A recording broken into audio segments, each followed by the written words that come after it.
আর কে kitchen থেকে আপনাদের সবাইকে স্বাগত জানিয়ে আজকে আবারও একটি রেসিপি নিয়ে এসেছি।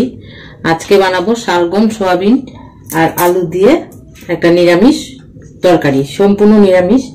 এখানে শালগম তো লাগবে, শালগম 400 গ্রাম নিয়েছি, এইভাবে বড় বড় টুকরো করে নিয়েছি। আর সয়াবিন 150 গ্রাম। সয়াবিনটাকে গরম জলে মানে ভিজিয়ে তারপরে এগুলোকে চিপে চিপে নিয়েছি, জলটা বের করে। আর আলু লাগছে, আলু আমি 3টে বড় সাইজের আলু কেটে নিয়েছি, ধুয়ে পরিষ্কার করে নিয়েছি। আর লাগবে টমেটো কুচি, 2টো ছোট সাইজের টমেটো। আর কড়াইশুঁটি 50 গ্রামের মতন কড়াইশুঁটি। আর আদা, কাঁচা লঙ্কা বাটা, আদা 1 ইঞ্চি আর 6-7টা কাঁচা লঙ্কা বাটা। আর ফোড়নে দিব গোটা গরম মশলা আর গোটা জিরে। এই দিয়ে রান্নাটা করব। এইভাবে সয়াবিন, আলু, তারপরে শালগম দিয়ে তরকারিটা খুবই ভালো লাগে, অন্যরকম একটা টেস্ট হয়। তেলটা গরম হলে ফোড়নে এগুলো দিয়ে দিব। তেল গরম হয়ে গেছে, এখন আলুগুলোকে একটু ভেজে নিব।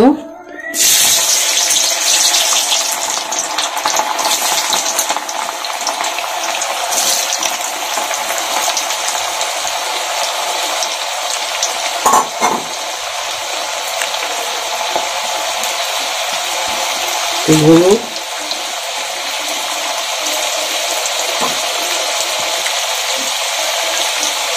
অল্প নুন দিয়ে আলুগুলোকে একটু ভেজে নিব। অল্প ভাজা হলে এর মধ্যে ওলকপিগুলোও দিয়ে দিব, একসাথে ভেজে নিব। ওলকপি, আলু, সয়াবিন সব একসাথে ভেজে নিব। এখন ওলকপিগুলো দিয়ে দিচ্ছি।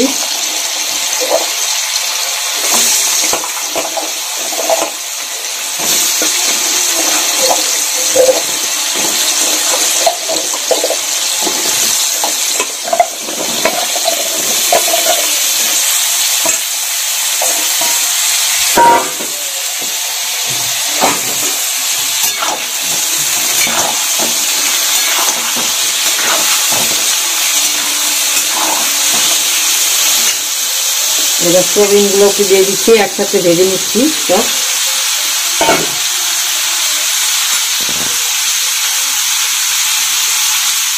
একটু হলুদ আর নুন দিয়ে এগুলোকে ভালো করে ভেজে নিব। এখন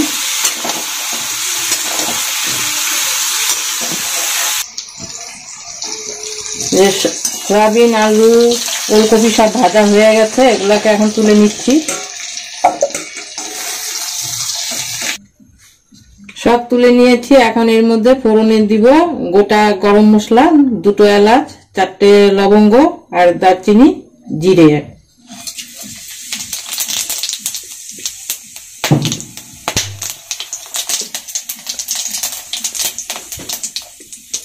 ফোড়ন দিয়ে এর মধ্যে টমেটো গুলোকে ছেড়ে দেব।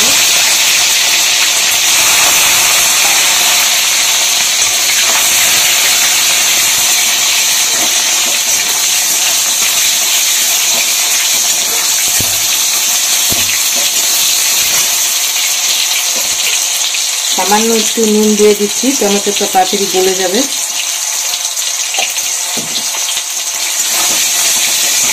তারপরে এর মধ্যে দিয়ে দিব আদা, কাঁচা লঙ্কা বাটাটা।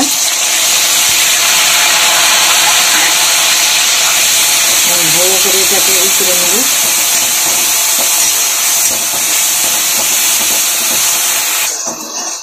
এখন এর মধ্যে শুকনো গুঁড়ো মশলা দিব, সামান্য একটু জল দিয়ে দিলাম, তাহলে গুঁড়ো মশলাটা পুড়ে যাবে না।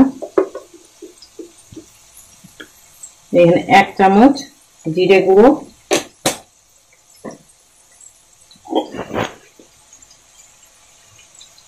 1.5 চামচ হলো ধনে গুঁড়ো,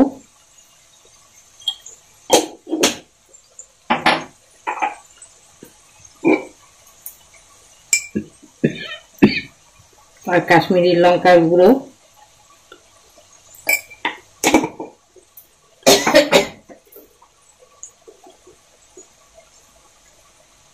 হলুদ,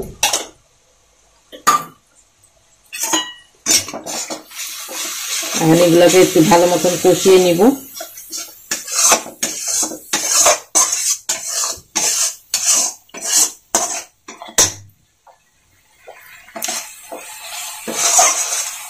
এর মধ্যে কড়াইশুঁটিগুলো দিয়ে দিচ্ছি।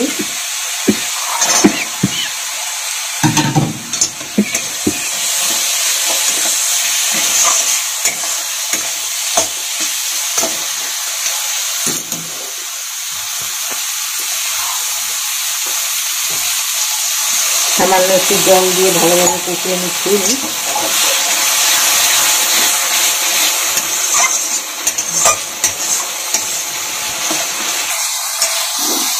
কষানো হয়ে গেছে, যখন চারিদিকে তেল ছেড়ে আসছে, এখন এই যে ভাজা সবজিগুলো সব দিয়ে দিব। এটাকে দিয়েও ভালো করে নেড়ে নিব।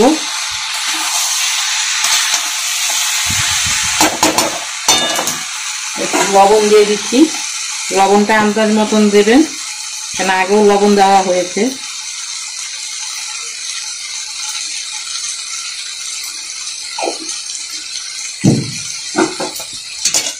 এখন এটাকে ভালো করে একটু কষায়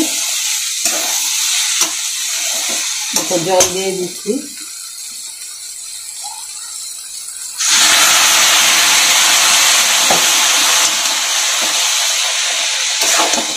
সবজির সাথে ভালো করে মশলাটাকে মিশিয়ে নিতে হবে।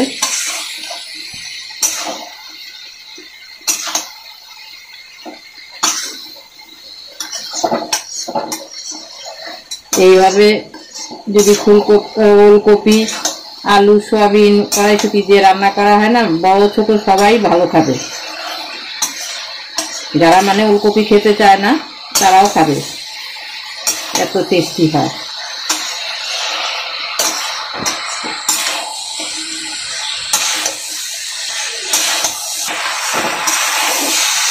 তরকারিটা কষানো হয়ে গেছে ভালো মতো।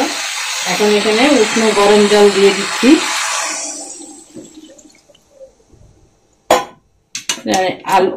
আলু ওলকপিটা সেদ্ধ হয় সেই আন্দাজ মতন জলটা দিয়ে দিলাম। এখন এটাকে ঢাকা দিয়ে রাখবো, 10-15 মিনিটের জন্য ঢাকা দিয়ে রাখবো। এটা সেদ্ধ হয়ে গেলে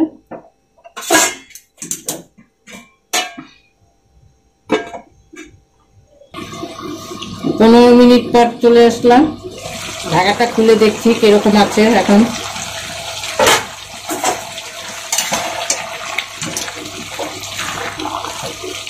হয়ে গেছে। এখন এর উপর দিয়ে একটু ঘি দিয়ে দিব।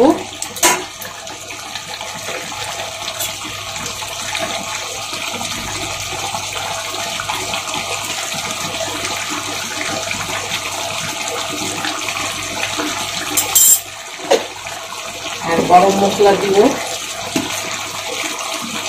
এর উপরে ধনে পাতাও দেওয়া যায়, কিন্তু আমার কাছে ধনে পাতা নাই, তাই ধনে পাতা দিলাম না। এরা ধনে পাতা দিয়েও করতে পারবে, ধনে পাতা দিলেও ভালো লাগবে। আমি ঘি গরম মশলা দিয়ে এটাকে নামিয়ে নিচ্ছি।